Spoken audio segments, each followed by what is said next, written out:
You're not broken, you're just spiritually exhausted, and no one taught you how to come home to yourself. Did you know that incorporating simple daily habits can radically transform your soul? I've challenged myself to embody 4 life-changing habits, and in this video, I'll walk you through what they are, how I'm practicing them, and what's already beginning to shift. If you've been feeling disconnected, overwhelmed, or just not like yourself, this is for you. We live in a world that moves too fast and expects us to keep up, even when our souls are begging us to slow down. We wake up to notifications instead of intention. We scroll instead of breathe. We chase productivity instead of peace. No wonder so many of us feel anxious, unfulfilled, or numb. I know this feeling all too well. I've had seasons where I looked fine on the outside, but inside, I felt like I was just going through the motions. So I asked myself, what if healing didn't have to be hard? What if small habits done with presence could reconnect me to something deeper? The first shift for me was mindfulness, learning how to return to the now. But let's be honest, mindfulness gets thrown around like a buzzword. It's not just sitting on a cushion for 30 minutes with a blank mind. It's the radical act of becoming present, of noticing, of actually being in your body instead of living in your head. I started small, just 3 conscious breaths before I opened my phone in the morning. Just a pause to feel the warmth of my tea, the texture of the air, the way the sun hit the floor. That one breath, it became an anchor. Studies show that just 60 seconds of mindful breathing can reduce cortisol, calm the nervous system, and shift your brainwaves into a more regulated, focused state. But beyond science, something spiritual began to happen. I started hearing myself again, that quiet voice underneath the noise. Mindfulness isn't about escaping life. It's about finally arriving in it with open eyes and an open heart. It's where the soul meets the moment.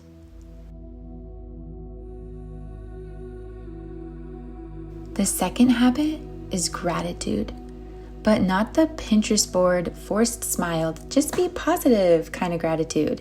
I'm talking about the gut level, tears in your eyes, whisper to the universe kind of gratitude. Like, I'm thankful that I had a quiet moment to breathe today.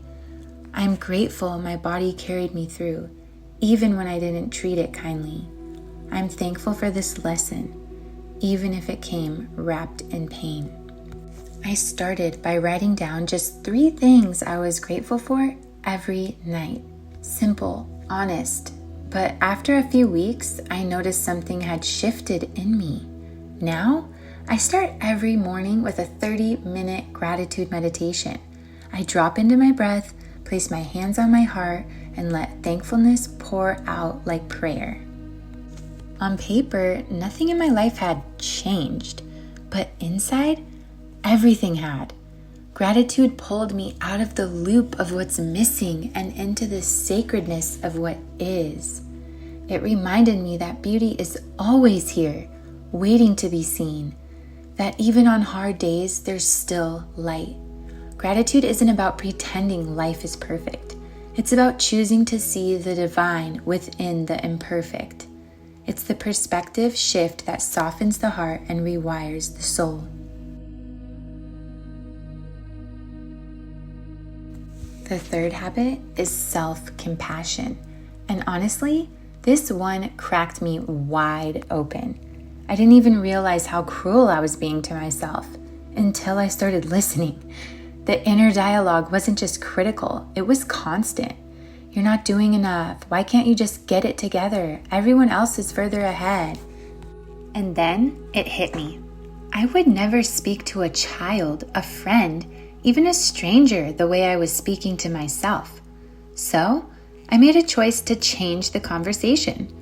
When I made a mistake, Instead of spiraling into shame, I started saying, it's okay, you're learning, you're growing, you're allowed to be human. And the first time I said that out loud, I cried. Self-compassion isn't weakness, it's a spiritual revolution. It's re-parenting your inner child with softness instead of scolding. And the wildest thing, when you stop fighting yourself, you free yourself. Little by little, I felt my nervous system relax, my confidence rise, my inner world soften. And without even trying, I began to show up more powerfully in the outer world. Because self-compassion does more than soothe your heart. It rewires your sense of worth. It teaches your soul it is safe to be loved, even in the becoming. The fourth and final habit is connection with nature, because your soul is ancient and nature helps you remember. I started taking slow, intentional walks. No music, no distractions, just presence. Me, the wind, the whisper of the trees, the sound of birds greeting the sun like it's a miracle. And every time, something in me would soften, not just mentally, but physically. Like the earth was holding me, reminding me that I belong. Research shows that even 10 minutes in nature can reduce anxiety, improve focus, and increase emotional clarity. But to me, it felt like prayer. The forest became my sanctuary. The sky became my reminder to trust the unknown. The breeze carried away thoughts that didn't belong to me anymore. When we connect with nature, we reconnect with our own natural rhythm. Slower, softer, wiser. Nature teaches us that we don't need to bloom all the time, that seasons are sacred, that resting is holy, and perhaps most importantly, it reminds us we're not separate. You're not alone. You are part of something ancient, intelligent, and beautifully alive. And when you remember that, healing begins. There was a time when I felt like I had completely lost myself. I was burned out, disconnected, and spiraling in self-doubt. These 4 habits didn't just help me cope, they helped me come back to life. I became more grounded, more patient.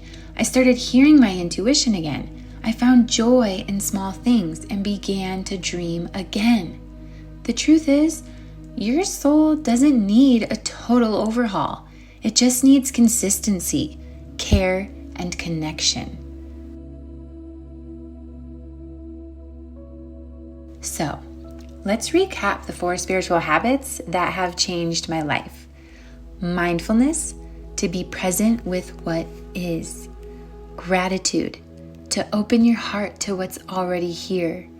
Self-compassion, to rewrite your inner dialogue.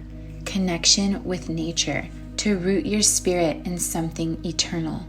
You don't need to be perfect with these. You just need to begin. So, I'm inviting you to choose one of these habits today. Start small. Start now. Start sacred. And if you've already been working on your spiritual growth, tell me in the comments, what's one habit that's helped you heal? What are you still working on? Let's uplift each other in the comments. Don't forget to subscribe if you're on this journey with me. You're not alone. You're not behind. You're awakening. And that's the most powerful kind of growth there is. As always, be more than a label and embody your divine soul.